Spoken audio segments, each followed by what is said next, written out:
नमस्कार दोस्तों। तो आज हम लोग एक नए चैप्टर शुरू करने वाले हैं जिसका नाम है साधारण ब्याज। चलिए देरी करके क्लास को शुरू करते हैं। तो फर्स्ट में हम लोग पढ़ेंगे मूलधन के बारे में।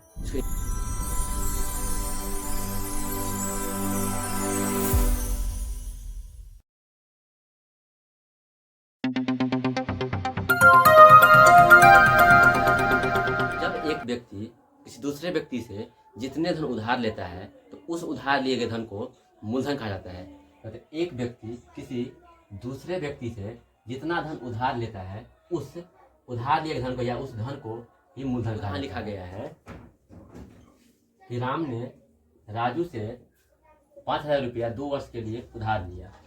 यहाँ राम ने राजू से 5,000 रुपया उधार लिया है। कितने साल के लिए? 2 साल के लिए।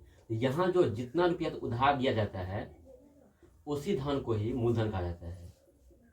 यानी इस क्वेश्चन में मूलधन 5,000 रुपया है। सेकंड हम लोग पढ़ने वाले हैं समय यानी टाइम। तो कर्ज धारक के द्वारा मूलधन को जितने समय तक रखा जाता है उस समय को ही समय कहते हैं।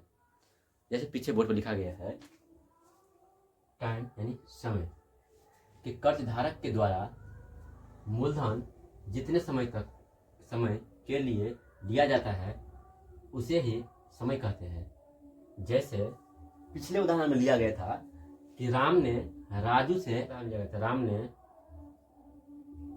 राजू से 5,000 रुपया 2 वर्ष के लिए था 2 वर्ष के लिए उधार लिया था। राम ने राजू से 5,000 रुपया लेकिन जो जितना समय के लिए उधार लिया गया था उसे ही समय कहते हैं। रेट के बारे में तो 1 वर्ष में 100 रुपया पर जितना रुपया ब्याज से लिया जाता है उस ब्याज को ही दर कहते हैं। 1 वर्ष में 100 रुपया पर जितना ब्याज लिया जाता है उस दर को ब्याज कहते हैं। तो जैसे कि सुनील ने अमर से 100 रुपया 2% वार्षिक ब्याज की दर से उधार लिया। तो यहाँ सुनील ने अमर से 100 रुपया लिया है 2% वार्षिक ब्याज। इसका मतलब हुआ कि जो अमर जो है सुनील से 1 साल में 100 रुपया पर 2 रुपया का ब्याज लेगा। ये जो 2 रुपया जो है इसी को दर कहा जाता है। यानी इस क्वेश्चन के हिसाब से जो दर हो गया 2%। 4 नाम पढ़ने वाले हम लोग मिश्र धन अमाउंट। एक निश्चित समय के बाद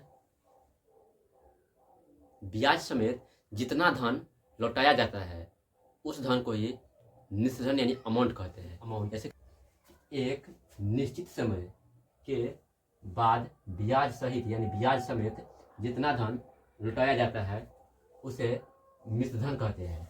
जैसे लिखा गया है कि अखिलेश ने अमन से 2,000 रुपया 5% वार्षिक ब्याज की दर से 2 वर्ष के बाद 22 रुपया वापस किया।